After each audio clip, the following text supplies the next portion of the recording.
10 ऐसे financial instrument जो कि आपको फिक्स डिपॉजिट से ज़्यादा रिटर्न दे सकते हैं, जानेंगे आज के वीडियो में। मेरा नाम है अमित, आप देख रहे हैं एवरी पैसा मैटर। चलिए बिना किसी देरी के वीडियो को शुरू करते हैं। सबसे पहले हम ये समझते हैं कि फिक्स डिपॉजिट में लोग इन्वेस्ट क्यों करते थे।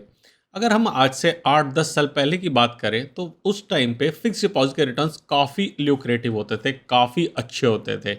आज से 10 साल पहले की मेरी फिक्स डिपॉजिट के ऊपर मुझे 10% से ज़्यादा का रिटर्न मिलता था, वो भी फिक्स्ड 10 साल के लिए। अगर हमें इतना अच्छा रिटर्न एक फिक्स्ड इंस्ट्रूमेंट से मिल रहा है तो मुझे रिस्क लेने की क्या ज़रूरत है। और इसी कारण से पहले फिक्स डिपॉजिट बहुत ही अच्छा इन्वेस्टमेंट का अपॉर्चुनिटी या इंस्ट्रूमेंट माना जाता था। लेकिन हाल फिलहाल में एफडी की रिटर्न्स बहुत कम आ गई हैं। इनफैक्ट लास्ट ईयर तो करीबन 5.5% तक की रिटर्न मिल रही थी, और ऐसे टाइम पे ये सोच रहे थे कि यार फिक्स डिपॉजिट की जगह पे हम अपना पैसा और कहाँ लगा सकते हैं। और वही 10 इंस्ट्रूमेंट्स की बात मैं आज के वीडियो में करने वाला हूँ। सबसे पहले फिक्स डिपॉजिट में बात करते हैं, क्योंकि सारे फिक्स डिपॉजिट सेम नहीं होते हैं।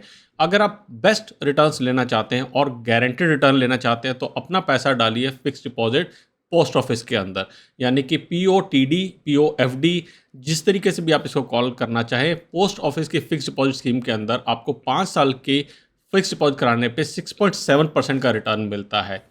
ATC की एग्जाम्पशन के लिए अगर आप इन्वेस्टमेंट कर रहे हैं तो वो आपको यहाँ पे मिलती है, लेकिन इंटरेस्ट जो आपको मैच्योरिटी पे मिलेगा उसके ऊपर आपको टैक्स पे करना होगा। रिस्क बिल्कुल भी नहीं है, क्योंकि गवर्नमेंट बैक्ड स्कीम है, पोस्ट ऑफिस सारे गवर्नमेंट चलाती है, तो कोई भी रिस्क यहाँ पे एप्लीकेबल नहीं है। पोस्ट ऑफिस की फिक्स डिपॉजिट के बाद सेकंड बात आती है पोस्ट ऑफिस से ही मिलने वाले नेशनल सेविंग सर्टिफिकेट, यानी कि NSC इंस्ट्रूमेंट्स की। NSC की 5 साल की ड्यूरेशन होती है और इस पे इंटरेस्ट रेट पोस्ट ऑफिस की फिक्स डिपॉजिट से थोड़ा सा ज़्यादा मिलता है, 6.8% का। करंटली 6.8% का इंटरेस्ट जो आपको मिलेगा, उसकी खास बात यह है कि हर साल आपको ये इंटरेस्ट मिलेगा, और इस इंटरेस्ट को आप नेक्स्ट ईयर इन्वेस्टमेंट की तरह भी दिखा सकते हैं। मान लेते हैं मैंने 1 लाख रुपए को इन्वेस्ट किया है NSC में, 1 लाख रुपए के NSC खरीदे हैं। अगले साल मुझे 6,800 रुपये जो मेरे को इंटरेस्ट मिलेगा, मैं उसको एज एन इन्वेस्टमेंट दिखा सकता हूँ, क्योंकि ये पैसा मैं विड्रॉ नहीं कर सकता हूँ।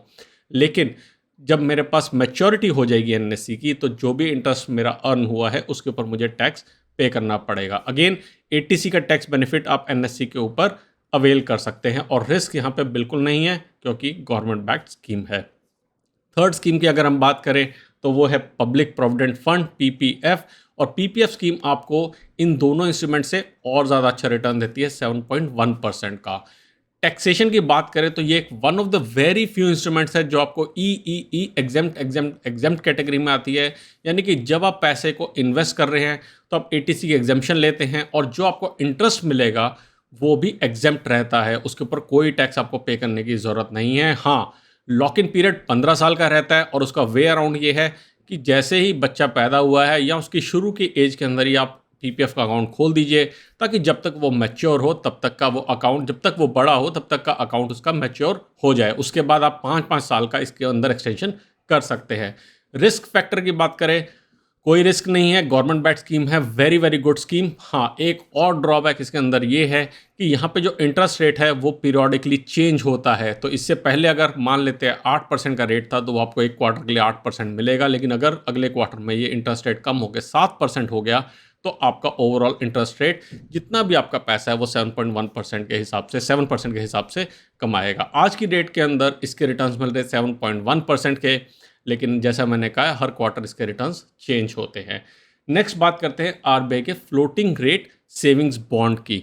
ये बॉन्ड्स 7.15% का रिटर्न आज की रेट में दे रहे हैं, और बहुत अच्छा ऑप्शन है उन लोगों के लिए जिनको कोई भी एग्जेम्पशन नहीं लेनी है या फिर वो उसके एलिजिबल नहीं है। मान लेते हैं आपने पूरा का पूरा अपना पैसा ऑलरेडी ATC में वेरियस इंस्ट्रूमेंट्स के अंदर इन्वेस्ट कर दिया है, और अब आपके पास पैसा है वो इन्वेस्ट करने के लिए, और तो आप इन बॉन्ड्स के अंदर इन्वेस्ट कर सकते हैं।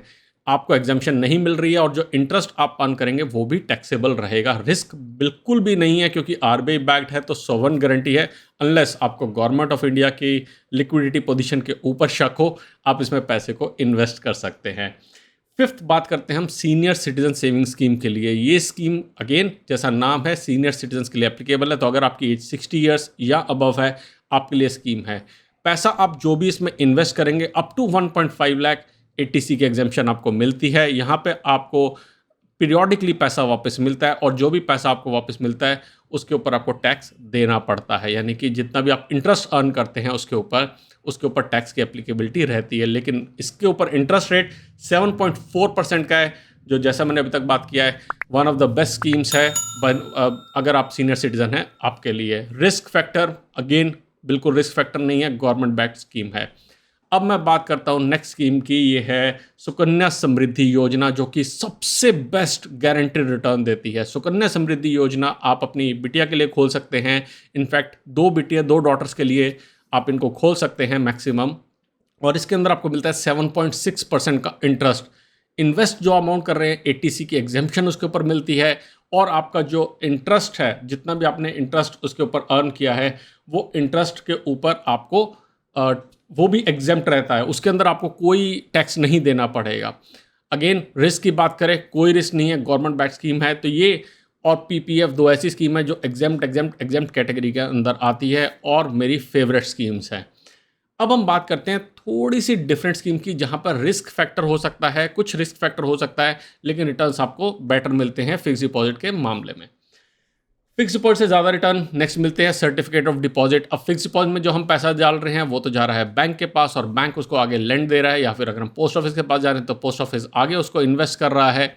मगर प्राइवेट कंपनीज भी अपनी इस तरीके की स्कीम्स निकालती हैं कि आप हमारे पास पैसे को इन्वेस्ट कीजिए और हम आपको बेटर रिटर्न देंगे। तो COD यानी कि certificate of deposit schemes different organisation निकालती हैं। 8% से 12% के आसपास का रिटर्न करंटली इनका मिल रहा है, मगर इसके अंदर जो रिस्क फैक्टर है वो डिफाइन करना ज़रूरी है, क्योंकि जो आप पैसा इसमें इन्वेस्ट करेंगे वहाँ पे लिक्विडिटी रिस्क हो सकता है आपका पैसा वहाँ पे जल्दी से ना आ पाए।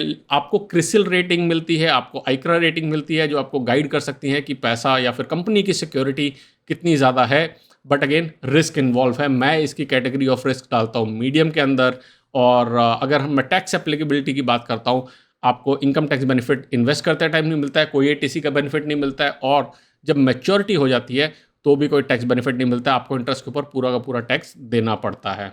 अगर आप अभी तक इस वीडियो को देख रहे हैं तो आई एम श्योर ये वीडियो आपको पसंद आ रहा है, तो इस वीडियो को लाइक और चैनल को सब्सक्राइब करना ना भूलिएगा। मेरा इस वीडियो के लिए एम है 1000 लाइक्स का एक हफ्ते के अंदर, एंड आई एम श्योर कि आप लोग अपना प्यार और सपोर्ट ज़रूर दिखाएंगे।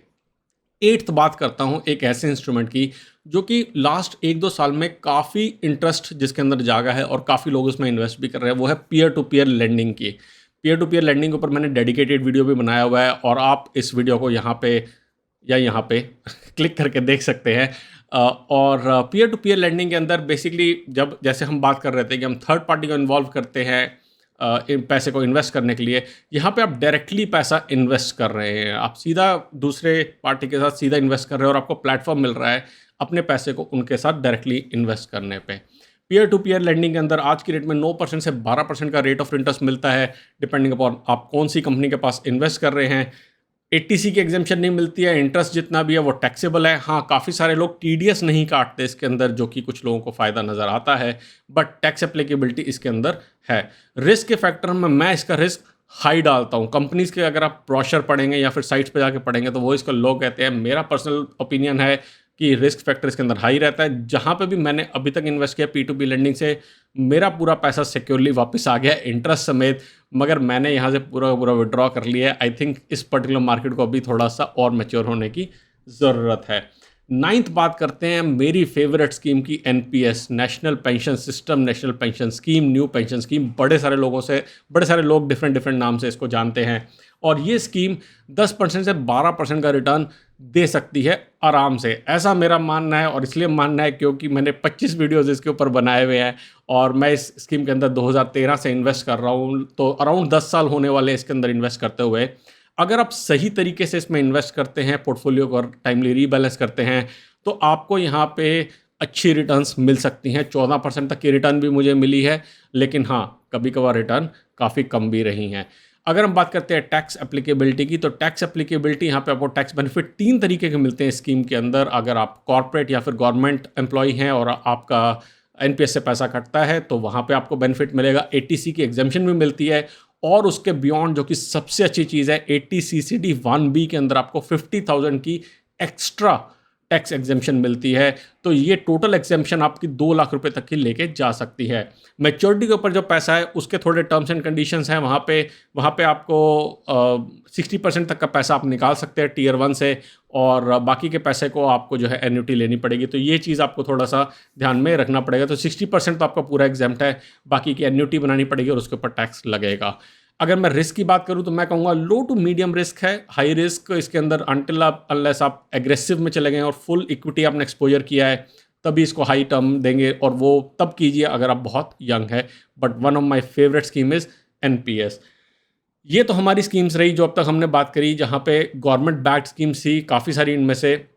लेकिन अगर हम बात करते हैं वाइडर मार्केट की, तो हम बात करते हैं इक्विटी लिंक्ड सेविंग स्कीम की। अब हम जितना हमारा रेमिट है वो हम वहाँ से निकल के मार्केट के अंदर आ गए, शेयर मार्केट के अंदर एक्सपोजर हमारा बढ़ने लग गया है। तो ईएलएसएस गवर्नमेंट की, अगेन गवर्नमेंट ने इंट्रोड्यूस किया था कि अगर आप 3 साल तक का अपना पैसा ईएलएस स्कीम में डालते हैं तो उसके अगेंस्ट आपको 80C का टैक्स बेनिफिट मिलेगा, जिसके कारण ये स्कीम थोड़ी सी ल्यूक्रेटिव बन जाती है।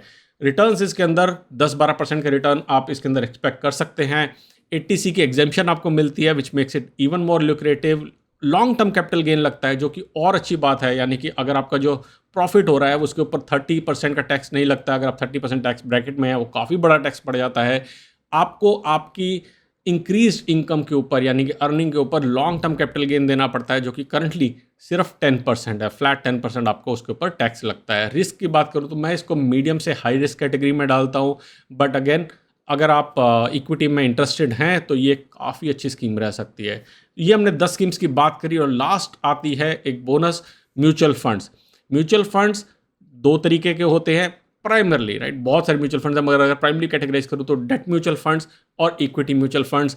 अब इन दोनों कॉम्बिनेशन कर दे तो hybrid mutual fund, flexi mutual fund. मगर अब म्यूचुअल फंड के अंदर आप इन्वेस्ट करते हैं तो लॉन्ग टर्म के अंदर फिक्स डिपॉजिट को बीट करने की पॉसिबिलिटी, आई वुड से 99.99% की पॉसिबिलिटी है। लॉन्ग टर्म का मतलब है 5 से 7 साल की ड्यूरेशन को अगर आप मान के चलते हैं तो इसके अंदर आप रिटर्न एक्सपेक्ट कर सकते हैं कि आपको 7% से लेके 20-22% तक के रिटर्न भी मिल सकते हैं। 20-22 को ध्यान में मत रखिए, रियलिस्टिकली मैं बोलूँ 12% के आसपास के रिटर्न इसके अंदर मान के चलिए कि आपको मिलेंगे। जो उससे ज़्यादा मिल जाए वो अच्छा है, बट लॉन्ग टर्म इन्वेस्टमेंट के लिए बहुत अच्छा म्यूचुअल फंड्स के आप इन्वेस्टमेंट कर सकते हैं। और अगर आप स्टार्टिंग कर रहे हैं तो किसी हाइब्रिड फंड को ले लीजिए, या फिर आप उससे भी बेटर किसी सेंसेक्स या फिर निफ्टी के, यानी कि इंडेक्स बेस्ड फंड के अंदर इन्वेस्ट करना स्टार्ट कर सकते हैं। टैक्सेबिलिटी की बात करते हैं तो जो पैसा आप इन्वेस्ट करते हैं उसके ऊपर आपको कोई टैक्स बेनिफिट नहीं मिलता है, अनटिल हमने ईएलएसएस स्कीम की बात करी थी। लेकिन जो भी आपको टैक्स बेनिफिट होता है, यानी कि जो भी आपको मैच्योरिटी के ऊपर पैसा एक्स्ट्रा मिलता है, उसके ऊपर आपको लॉन्ग टर्म कैपिटल गेन या शॉर्ट टर्म कैपिटल गेन, जैसी भी आपकी सिचुएशन होगी, वो आपको लगता है। Long term capital gain equity के केस के अंदर 10% मैंने अभी कवर किया था, और डेट के केस के अंदर आपको इंडेक्सेशन बेनिफिट मिलता है, जो कि अगेन फिक्स डिपॉजिट से तो आपको ज़्यादा रिटर्न देने की चांसेस रखता है। रिस्क फैक्टर लो से लेके हाई रखूंगा, डिपेंडिंग अपॉन आपका डेट में एक्सपोजर कितना है, डिपेंडिंग अपॉन इक्विटी में एक्सपोजर कितना, और डिपेंडिंग अपॉन आपको कितना टाइम ड्यूरेशन हो गया है इसमें इन्वेस्ट किए हुए। ये 10 स्कीम्स प्लस एक बोनस स्कीम मैंने आपके साथ शेयर करी है, जहाँ पे आपको फिक्स डिपॉजिट से बेटर रिटर्न मिल सकता है। आपकी फेवरेट स्कीम कौन सी है मुझे कमेंट सेक्शन में बताना ना भूलेगा, और अगर कोई स्कीम आपको लगता है मुझे ज़्यादा कवर करनी चाहिए तो वो भी मुझे कमेंट सेक्शन में ज़रूर बताइए, मैं उसके ऊपर एक डेडिकेटेड वीडियो बनाऊंगा। जल्दी आएंगे एक और वीडियो लेके, तब तक के लिए बचाते रहे, कमाते रहे, बिकॉज एवरी पैसा मैटर्स।